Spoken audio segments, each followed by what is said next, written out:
So the question is, how much did it cost you to move off grid? Stay tuned. I'm fixing to give you all the numbers, my numbers, that it cost me to purchase my land, my cabin, and to move out here.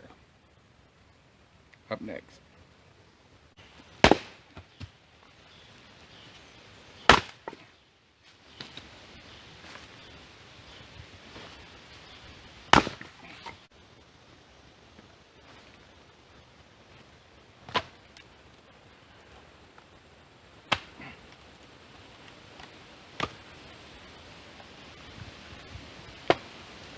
Now, these numbers I'm about to give you do not include the cost of me searching for my land. The trips I made here, the trips I made all over looking for land.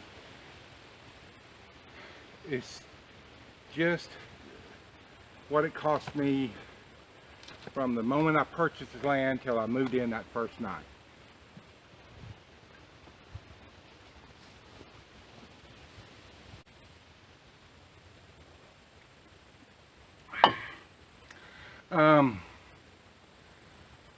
The land was 9,000.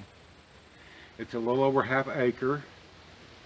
I bought it off a company, a man really, who owns a lot of different lots all across the state. And I believe what he does is goes to the land auctions and buys these lands that are the taxes are due on from the county and stuff, maybe foreclosure stuff. But as many as he got, I'm pretty sure that's what he goes to the tax auctions. And he owner finances almost all of his land. This was $400 down. That's what I had to put to secure this property. So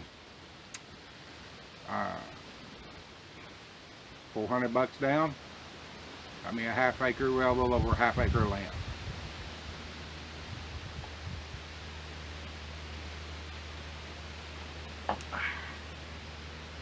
Heck of a deal.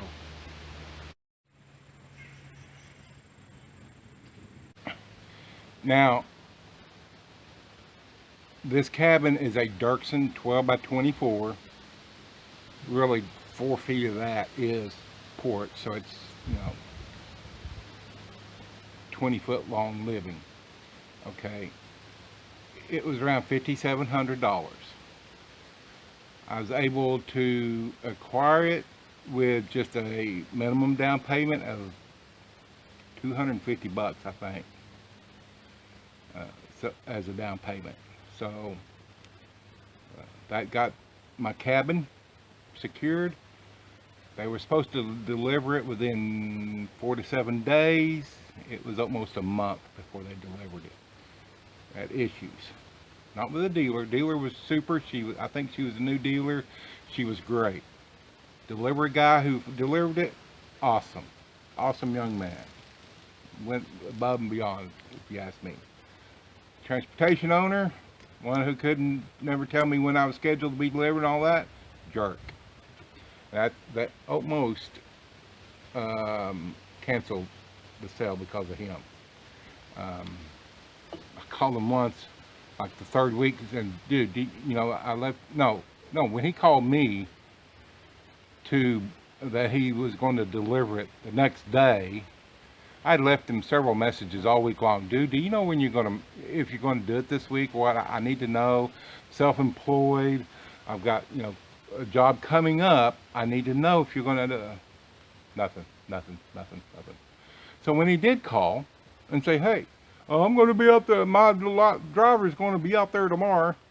I said, did you ever get any of my messages? He goes, I get calls all week long. I thought, jerk, you can keep that cabin if you mess with me much. And I come that close, tell him, calling Dirksen, because I didn't call him. That's how I got his number to begin with. They didn't really know nothing. I mean, they had it in the system, but that's about it. They were leaving it up to the owner of the transportation company to do everything else. So anyway, I don't know, squirrel. But the cabin, got it out here. Down payment $250. Now, you see all this cleared off area? It was not like that when I bought the land. It looked like that junk right in there. Briars, saplings. It was thick. So I needed something to clear the land. I had already had axes, shovels, stuff like that as part of my job. I did have at one time 2 old school Steels chainsaws, but 5 years ago the house I was living in flooded and they were in the garage, and by the time I got there, or the time I realized, hey, where's my chainsaws, they were gone. So before I started this, I had to go get a chainsaw, and I bought a 130. I bought that Black Max. Review will be, or unboxing is here or here. Bought that Black Max little 16-inch chainsaw from Walmart for $138, and that's what I started clearing all this with.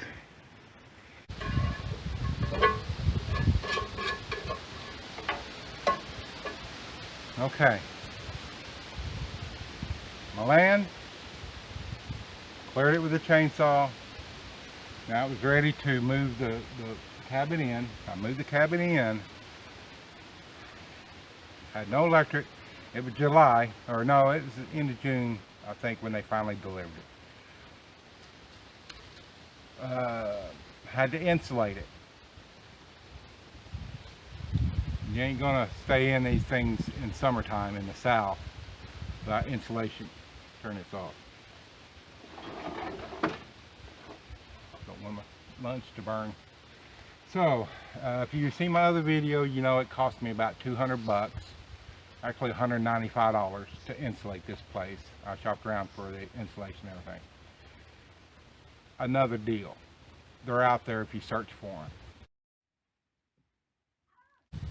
Got my land, $400. Got my cabin secured, $250. Got my cabin insulated. Oh wait, back up. Back the truck up. Got the chainsaw. Got the land cleared enough, a spot for the cabin. Then got the cabin. Got it insulated for $195. Remember, it's July. This is your friend in July and August in Oklahoma. Actually, June too. 6,000 BTU Medea window air conditioner from Lowe's, $200.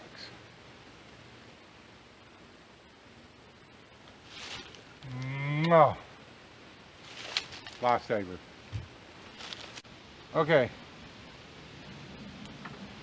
Land, cleared it with chainsaw, brought the cabin in, insulated it, got the 6,000 BTU air conditioner. Still have no electric, so I ended up buying a 2,000 watt inverter generator. It's a Champion, and I got it for $459 from Tractor Supply. Highly recommend it if you don't have a solar system. So, because these cabins in the south in the summer are ovens if they're not insulated and cooled. You're not going to, I don't care how many windows you open. This thing only had 2 by 3 windows anyway. There wasn't enough air flowing through there to do anything. So I see people all the time, I don't need no air conditioner. I'm just going to move it out there. And, you know, West Texas where it's 110 degrees, I can make it. No, you're not. Got the land, $400. Secured the cabin, down payment, $250. Started clearing the land with the $138 Black Max chainsaw from Walmart.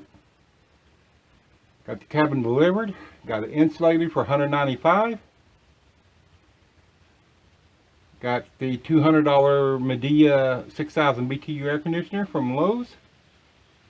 Got the $459 Champion 2,000 watt inverter generator from Tractor Supply. Man, what else is there? Well, I had ice chest, you know, everybody's got those 48 quart ice chest, whatever, laying around.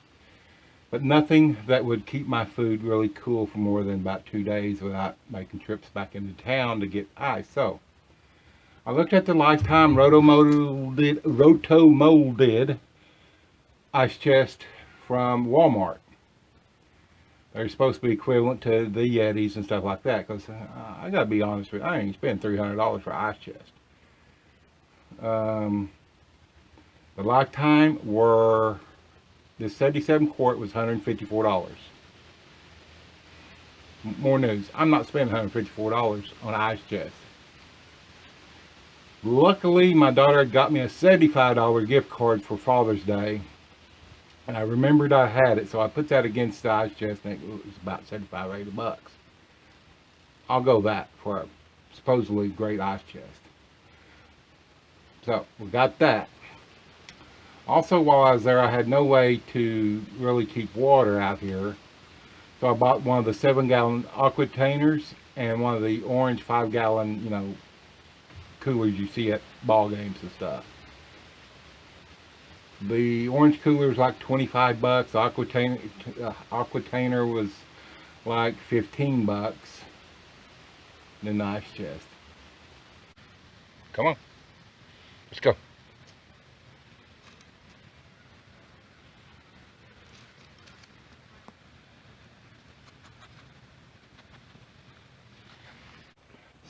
So, unless my public education has failed me, off the top of my head, that's about $1,850 to get moved off grid. That's to me, that's a heck of a deal. Heck of a deal. I don't know where else you could beat that.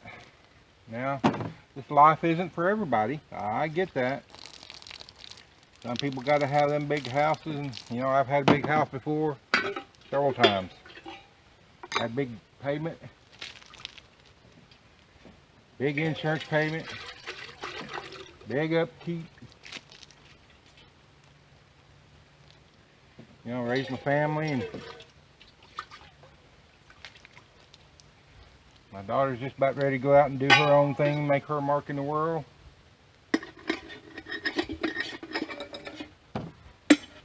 I get this beautiful place out here for under, I get set up for under $2,000 to get it going. Boy, where else can you beat that? So that's the number, folks. Could I done it for less? Not much. I mean, I could have thrown up a tent, and I considered that. But we get some pretty good storms every once in a while, so I didn't want to be out here under all these dead, or not dead, but under all these trees in a tent.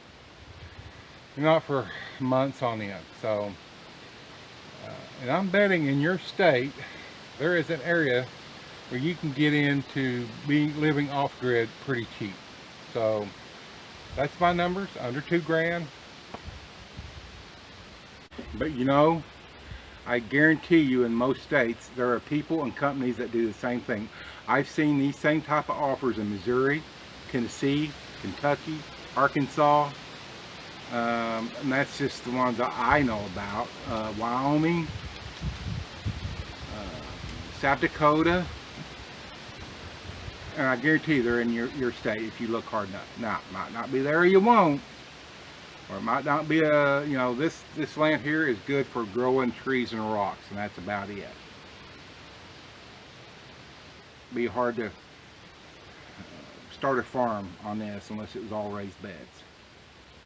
Hey, would I change it again? Would I do anything different? Yes, I would probably buy a different portable building if I know what I knew now, and that's the video with the 5 reasons I will never buy a Dirksen portable building again. So anyway, like and subscribe. Hey, check that bell icon down this way, I think, and so you get notified every time I post a video. If you got any questions or comments, feel free to leave them. I'll answer them if I can. Check y'all later.